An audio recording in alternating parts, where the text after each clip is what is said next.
अस्सलाम वालेकुम नाज़रीन, मैं हूं डॉक्टर मोहम्मद जाहिद एहसान। आज हम बात करेंगे जिंक के बारे में। जिस तरह दूसरे एलिमेंट्स जैसे कि phosphorus, nitrogen, potash, calcium, magnesium, sulphur, iron, copper, manganese, ये इन सब अज्जा की प्लांट को ज़रूरत होती है, इसी तरह प्लांट को जिंक की भी ज़रूरत होती है। अब जिंक है क्या? ये एक माइक्रो न्यूट्रिएंट है।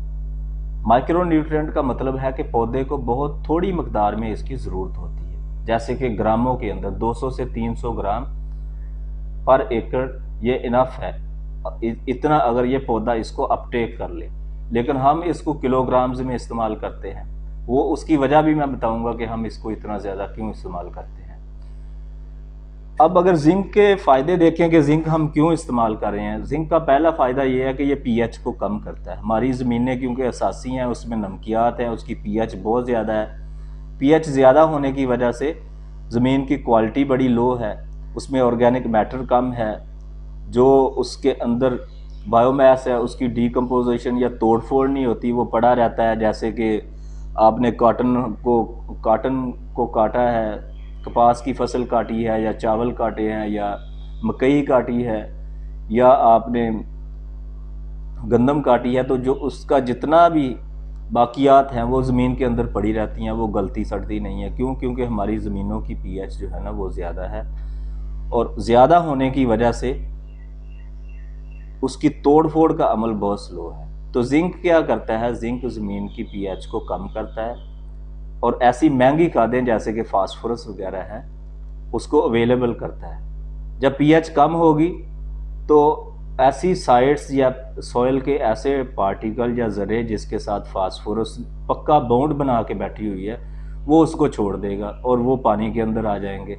इस तरह फास्फोरसी खादें जो है उनकी अपटेक या उनका जो पौधे को अवेलेबिलिटी है वो ज़्यादा हो जाती है।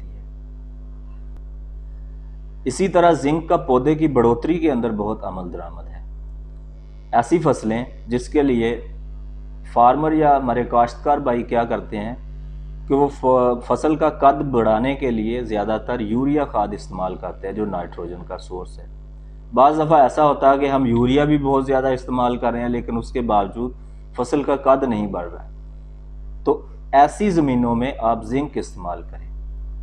कोई ज़रूरी नहीं है कि सिर्फ जो नाइट्रोजनी खादें हैं वो उन्होंने कद बढ़ाना है। अगर नाइट्रोजन की वजह से प्रॉब्लम आ रहे हैं तो आप लोग जिंक का इस्तेमाल करें। जिंक अब आपको मार्केट में जिंक सल्फेट की शक्ल में मिल जाएगी, इसके अलावा ईडीटीए जिंक भी मिल जाएगी। जो जिंक सल्फेट है उसमें 5 से 7% जिंक होती है, जो पौधे को अवेलेबल होती है, जिसको पौधा इस्तेमाल करता है।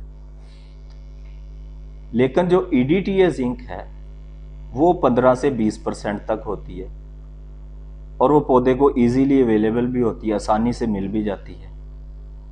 तो पर एकड़ जो है, अगर पौधे को 200 से 300 ग्राम जिंक चाहिए, लेकिन हम उसको देते किलोग्राम्स में हैं, 4 किलोग्राम में दे दी, 8 किलोग्राम तक दे देते हैं लोग, तो उससे क्या होता है?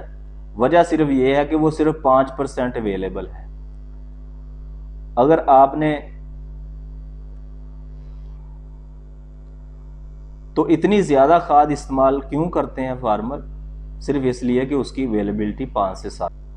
तो इतनी ज़्यादा मकदार में फार्मर क्यों इस्तेमाल करते हैं? इसलिए इस्तेमाल करते हैं कि उसकी अवेलेबिलिटी सिर्फ 5 से 7% है, जो खासकर जिंक सल्फेट है। तो इससे बेहतर है कि आप ईडीटीए वाली जिंक इस्तेमाल करें, जिसकी अवेलेबिलिटी 15 से 20% तक है। वो आपको कम मकदार में ज़रूरत है और पौधे के लिए मुहैया भी आसानी से हो जाती है। अब जिंक को इस्तेमाल किस तरह करें? ज़्यादातर लोग तो 2 केजी 4 केजी जिंक ली, उन्होंने फ्लड कर दी, पानी के साथ मिक्स करके या छटा कर दिया। तो मैं रिकमेंड करूँगा कि आप जिंक को स्प्रे करें, फोलियर स्प्रे। जिस तरह आप पेस्टिसाइड का स्प्रे करते हैं, इस तरह जिंक का स्प्रे करें। और अगर आपने इसका जिंक का स्प्रे करना है तो ईडीटीए वाली जिंक जो है वो मैक्सिमम ज़्यादा से ज़्यादा 400 ग्राम पर एकड़ आपने स्प्रे करना है, फोलियर स्प्रे। और वो करना किस वक्त है? कोशिश करें कि जब फसल के अंदर दाना बनने का अमल शुरू हो तो उस वक्त जिंक का इस्तेमाल करें। बहुत शुक्रिया।